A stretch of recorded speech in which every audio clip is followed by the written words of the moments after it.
And this is Melissa. It was actually her cow that we had processed.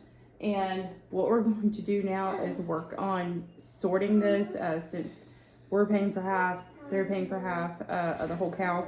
It's probably not going to be as much meat as what you would normally get. And the reason why that is because this cow actually became a nuisance for her. And so he went to the processor a little bit earlier.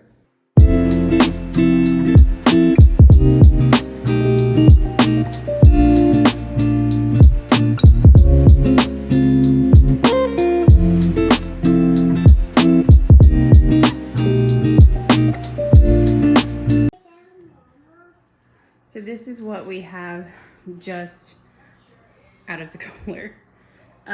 This right here is ground beef, boneless stew meat, and we also have beef cube steak. We do have several other bags to go. We have completed the cooler and we have separated, so thus far that is going home to my family.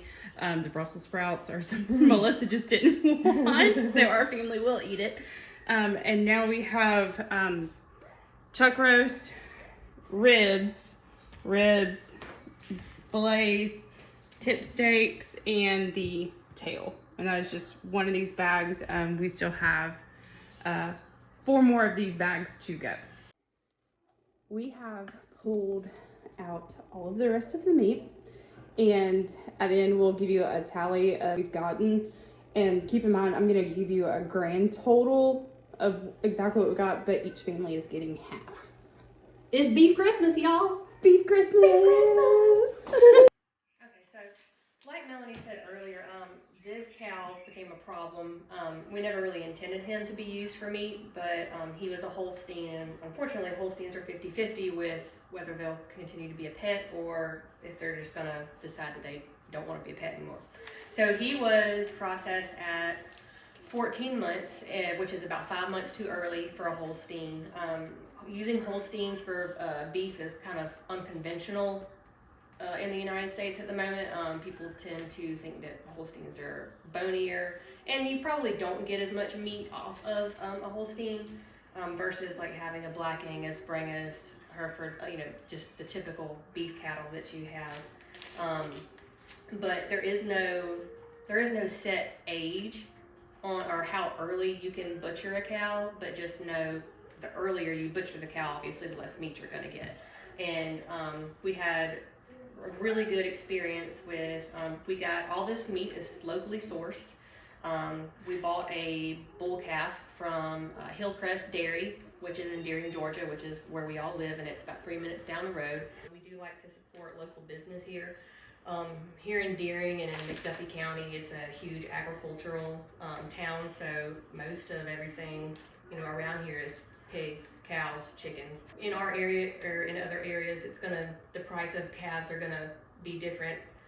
It's a little bit less expensive for a beef calf that's a Holstein versus getting a calf that is a Brangus or an Angus. So that's definitely worth looking into if you're not wanting to break the bank with initially buying the calf. We will let you know that when we came to Hillcrest and got our calf, he was 2 days old, so just be ready for the expense of not only the feed that you're going to be putting into your animal, but also the work it takes when they're bottle fed. And they have to be bottle fed for about 2 to 3 months, and then you wean them off. So there is that, but you can in some places buy a already weaned calf. But for a dairy, they don't want. Right. They don't want the males. They don't want to keep bull calves. Correct. So if they're not used for breeding, they go to slaughter. But Holsteins are becoming more popular. They're just a little unconventional, and hopefully we'll see how this tastes. And if it tastes really great, then I can't wait to pick out dinner for tonight.